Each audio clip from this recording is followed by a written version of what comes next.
जय हिंद दोस्तों यहाँ पर सीटेट या अदर कम्पिटिटिव एग्जाम के मैथ्स के क्वेश्चन सॉल्व कराते हैं, वो भी बिल्कुल बेसिक तरीके से। तो आइए इस वीडियो में हम लोग सीटेट के लिए मैथ्स के क्वेश्चनों को सॉल्व करते हैं। जो पहला क्वेश्चन है वो क्वेश्चन कुछ इस टाइप से दे रखा है। एक स्टील की तार से बने वर्ग का क्षेत्रफल 121 सेंटीमीटर स्क्वायर है।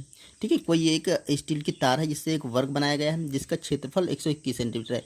अब यदि यदि इसे एक आयत बनाया जाए, ठीक है, यदि इसे एक आयत बनाया जाए जिसकी चौड़ाई 8 सेंटीमीटर है, उसी तार को हमने दोबारा सीधा करके फिर एक आयत बनाया गया जिसकी चौड़ाई 8 सेंटीमीटर दे रखी है, तो आयत की लंबाई ज्ञात करो। दोस्तों इस टाइप के क्वेश्चनों को कैसे सॉल्व करेंगे ये हमें पहले से सोचना है। देखिए, हमें आयत की लंबाई ज्ञात करना है, उसकी चौड़ाई दे रखी है, ठीक है। तो हम अगर आयत का क्षेत्रफल ज्ञात कर लें, ठीक है, तो लंबाई गुणे चौड़ाई वाले फार्मूले में रख करके चौड़ाई पता है तो लंबाई याद कर लेंगे। अब आयत का क्षेत्रफल कैसे पता चलेगा? देखिए, आयत का क्षेत्रफल और वर्ग का यहाँ पर दे रखा है वर्ग, ठीक है, और यहाँ पर दे रखा है आयत। तो वर्ग और आयत में कॉमन क्या होगा? जो तार की लंबाई होगी, ठीक है, जो तार की लंबाई होगी, स्टील का तार की जो लंबाई होगी वही मेन वही है, उसी वही वर्ग उसी से बनाया गया, उसी से आयत बनाया गया है। तो इसका मतलब दोनों जो क्वेश्चन दोनों जो आकृतियाँ हैं वर्ग और आयत, उनमें तार की लंबाई समान है, तो उसी को कॉमन लेकर के हम क्वेश्चन को सॉल्व करते हैं। तो चलिए देखते हैं। देखिए, कुछ इस टाइप से अगर आपका वर्ग है, देखो वर्ग दोस्तों पता होगा सबकी, इसकी भुजाएं सारी बराबर होती हैं, कोण 90 अंश के होते हैं। तो वर्ग का उन्होंने क्षेत्रफल बताया है। तो जो वर्ग होता है, मान लीजिए इसकी भुजा है ए, ठीक है, ए भी ए होगी और ए भी होगी और ए भी होगी। तो वर्ग का जो क्षेत्रफल होता है वो भुजा स्क्वायर होता है, ठीक है, भुजा स्क्वायर। ये उन्होंने दे रखा है 121 सेंटीमीटर स्क्वायर, ठीक है। अब देखो भुजा इसकी ए है, तो हमें इसकी भुजा निकाल लेनी पड़ेगी। अब अगर यहाँ से ये वर्ग हटेगा, स्क्वायर हटेगा, तो इधर लग जाएगा अंडर रूट। तो यहाँ से हम कह सकते हैं कि जो ए का मान होगा, या भुजा है ना ए, तो ए का मान होगा 121 का वर्गमूल निकालेंगे तो आपका आएगा 11, ठीक, 11 का स्क्वायर, इसके 121 था तो 11 सेंटीमीटर आएगी वर्ग की भुजा। जो वर्ग है इसकी भुजा 11, तो 11 अगर ए है तो 11 ये भी होगी, ठीक है, 11 ये भी होगी, 11 ये होगी। तो जो तार की लंबाई यहाँ से आ जाएगी, यहाँ से तार की लंबाई देखो 11 और 11 11 11 11 चौक 44, ठीक है, तार की लंबाई 44 सेंटीमीटर आ जाएगी। तार की लंबाई बराबर, देखिए एक भुजा इसकी 11 है और 4 भुजाएं हैं, तो 4 से मल्टीप्लाई करेंगे तो ये आएगा 44 सेंटीमीटर। तो इसका मतलब जो तार है पूरा वो है 44 सेंटीमीटर। क्लियर? या फिर ऐसा कह सकते हैं जो वर्ग का परिमाप है वो 44 सेंटीमीटर है। ये हो गया। अब देखो, अब कह रहा इसी तार को मोड़ करके एक आयत बनाया गया। अब इस तार को जब मोड़ा गया तो ये एक आयत बनाएगा, कुछ इस टाइप से आयत बनेगा। देखो ऐसे बनेगा आयत, ये आयत बन गया। अब आयत में उसने कहा है कि इसकी चौड़ाई 8 सेंटीमीटर, मतलब ये वाली चौड़ाई 8 सेंटीमीटर है, ठीक है। तो लंबाई पता करनी है। अब ये आसान से क्वेश्चन, इसको आप देखते ही लगा सकते हैं। देखो इसको फार्मूले वगैरह लगाने की ज़रूरत नहीं है, ऐसे ही देखिए कि अगर ये आपकी 8 है तो ये 8 है, तो ये हो गई 16, ठीक है। तो अब देखिए आयत में होता क्या है, आमने सामने की भुजाएं बराबर होती हैं, जितनी भुजा ये होगी उतनी ही भुजा ये होगी। तो ये मान लेते हैं आपकी जो इसकी लंबाई है वो मान लेते हैं यल है, तो ये भी यल होगी, ठीक है। तो 8 8 16 हो गई। तो 16 और प्लस 2 यल, जो आयत की लंबाई होगी, इसका जो परिमाप बोल सकते हैं, परिमाप बराबर क्या होगा इसका, ये 44 सेंटीमीटर, क्योंकि वही जो तार की लंबाई है वही ये लंबाई है, तो ये परिमाप भी इसका 44 सेंटीमीटर होगा। अब देखो परिमाप में क्या क्या आ रहा है, ये दोनों भुजाएं आ रही है और ये दोनों भुजाएं आ रही हैं, तो ये दो भुजाएं जोड़ेंगे तो आपका हो जाएगा 2 यल, ठीक है, और प्लस 8 8 16, तो ये हो जाएगा 16 बराबर 44।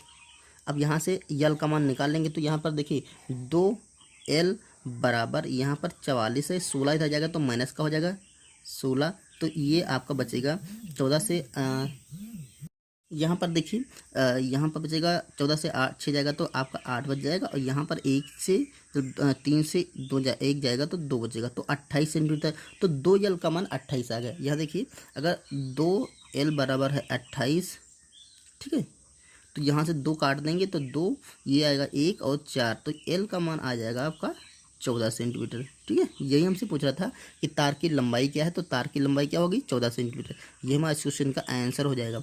दोस्तों ये चीज़ क्लियर होगी आपको कि अगर कोई तार और वर्ग बनाया है या कोई दो आकृतियां हैं उनमें से पूछ रहा है इसको मिटा करके ये बनाया गया उसी तार से, तो सब ध्यान दे लीजिए कि वहाँ पर उसकी जो लंबाई होगी वो कॉमन होगी, या जो भी आकृति होगा उसका जो परिमाप होगा वो दोनों में कॉमन होगा, बराबर होगा। उसी का फ़ायदा उठा करके हम लोग क्वेश्चन को सॉल्व करेंगे। ओके, चलिए अगला क्वेश्चन करते हैं।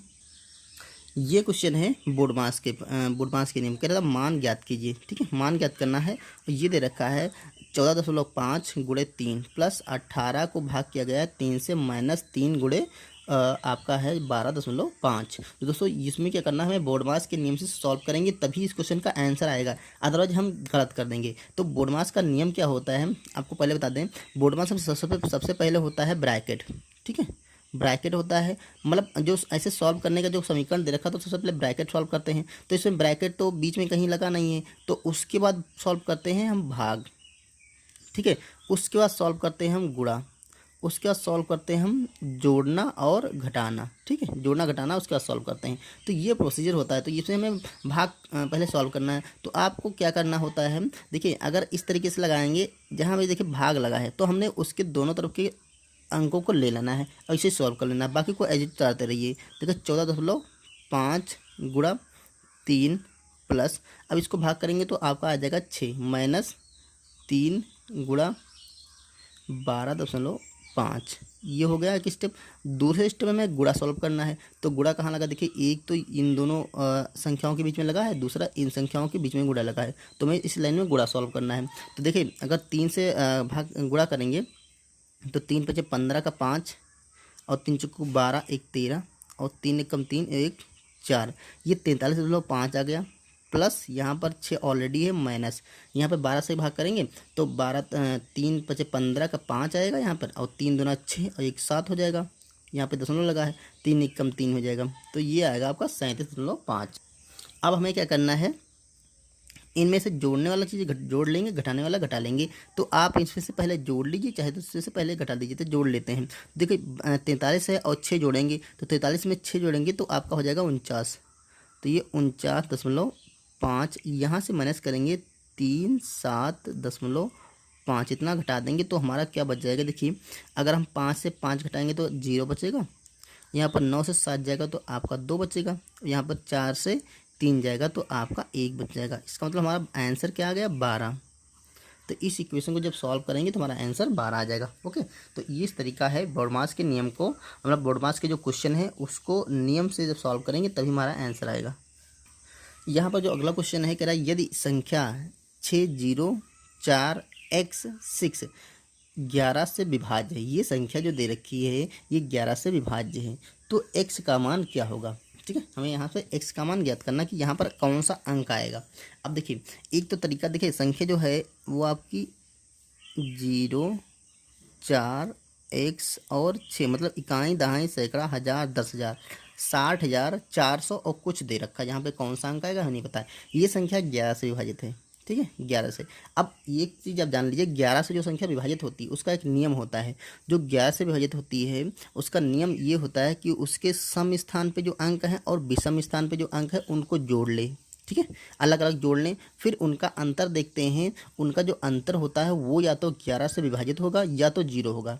ठीक है, ये देखिए यहाँ पर सम और विषम स्थान पे जो अंक आ रहे हैं वो देखिए, ये एक आ रहा है पहला, फिर तीसरा और फिर आपका पांचवा, ये आ रहे हैं विषम स्थान पे। ये 1 नंबर पे आ रहा है, ये 3 नंबर पे आ रहा है, ये 5 नंबर पे आ रहा है, तो ये सम स्थान पे हो गए। अब देखो ये आ रहा है 2 और x, ये सॉरी 0 और x, ये आ रहा है 2 नंबर पे, ये आ रहा है आपका 4 नंबर, ये सम स्थान पे है। तो इनको हम जोड़ लेते हैं, इनको जोड़ लेते हैं अलग अलग। तो देखो जब सम स्थान पे जो अंक आ रहे हैं उनको जोड़ लेते हैं, तो ये अगर आपका देखिए कौन से 0 और x है तो ये आपका x ही रहेगा। यहाँ पर देखिए जो विषम स्थान पे अंक आ रहे हैं इनको जब जोड़ेंगे तो देखिए 6 और 4 10 और 10 से 16, ये आ जाएगा आपका 16। अब इसका हमने क्या बताया, 11 से विभाजित थी उसका या तो उन दोनों का जो जोड़ेंगे, देखिए x आया एक और दूसरा आया आपका 16, तो या तो इनका जो अंतर होगा, ठीक है, इनका जो अंतर होगा वो या तो 0 होगा दूसरी कंडीशन क्या है, इनका जो अंतर होगा वो या तो 11 से क्या होगा, विभाज्य होगा। इनका अंतर 11 से विभाजित होगा, तो हमें इनका अंतर पता करना है। अब देखो इसमें कंडीशन कौन सी आपकी लगने वाली है, इनका अंतर 0 हो नहीं सकता, क्योंकि अगर x का मान हम लेंगे, यहाँ पर कोई भी संख्या लेंगे तो x का मान हम 10 से ज़्यादा नहीं, 9 से ज़्यादा नहीं ले सकते। यहाँ पर 10 भी नहीं, 0 ले सकते हैं, तो 9 से ज़्यादा नहीं ले सकते, तो 9 से ज़्यादा कभी ले नहीं सकते, तो इसका मतलब इन दोनों का 0 का भी मान हो नहीं सकता। तो ये तो कंडीशन हमारी यहाँ पर नहीं लगने वाली है, हमारी कंडीशन लगने वाली है 11 वाली, ठीक है, कि इनके अंकों का जो अंतर होगा वो 11 से विभाजित होगा। तो अगर यहाँ पर देखो 16 है, तो यहाँ पर क्या आना चाहिए, 11 आना चाहिए। अब 11 कब आएगा, जब यहाँ पर 16 से हम 5 घटाएंगे, ठीक है, 16 से अगर 5 घटा देंगे तो 11 आएगा। इसका मतलब जो x की वैल्यू होगी वो आपकी 5 आएगी, क्योंकि जब 16 से 5 घटाएंगे तभी हमारा 11 बचेगा, ठीक है। तो x का मान यहाँ पर क्या आएगा, 5 आएगा। तो यही कंडीशन सा है कि यहाँ पर जो x का मान आएगा वो हमारा 5 आ जाएगा, क्या, यही हमारा इस क्वेश्चन का आंसर हो जाएगा। दोस्तों ये चीज़ क्लियर हो गई होगी, एक बार हम और रिपीट करते हैं। जो 11 से विभाजित होने वाली संख्याएं, ये क्वेश्चन अक्सर एग्जाम में आ जाता है। 11 से विभाजित होने वाली जो संख्याएं होती हैं उनमें जो विषम स्थान पे अंक होते हैं उनका योग कर लीजिए, और जो सम स्थान पे अंक होते हैं उनका योग कर लीजिए। तो उनका दो कंडीशन लगती हैं, या तो उनके दोनों के योग करेंगे, उनका अंतर 0 होगा, या फिर उनका अंतर 11 से विभाजित होगा। अगर 0 होगा, ठीक है, तो इसका मतलब दोनों अंक क्या होंगे, समान होंगे, जोड़ उनके समान होंगे। अगर 11 से विभाजित होगा तो एक कोई भी एक जो जोड़ होगा वो ज़्यादा होगा, एक कम होगा, ठीक है। तो ये दो कंडीशंस आप लगा करके इस तरह के क्वेश्चनों को सॉल्व करते हैं, ठीक है। तो दोस्तों ये थे सीटेट के क्वेश्चन जो कि हमने आपके साथ शेयर किए। अब अगर वीडियो आपको पसंद आया है, अगर क्वेश्चन आपकी समझ में आए हैं तो इसे लाइक जरूर करिए, शेयर करिए, हमारे चैनल को सब्सक्राइब करिए, ठीक है। मिलते हैं नेक्स्ट वीडियो में नेक्स्ट क्वेश्चन के साथ, तब तक के लिए थैंक यू।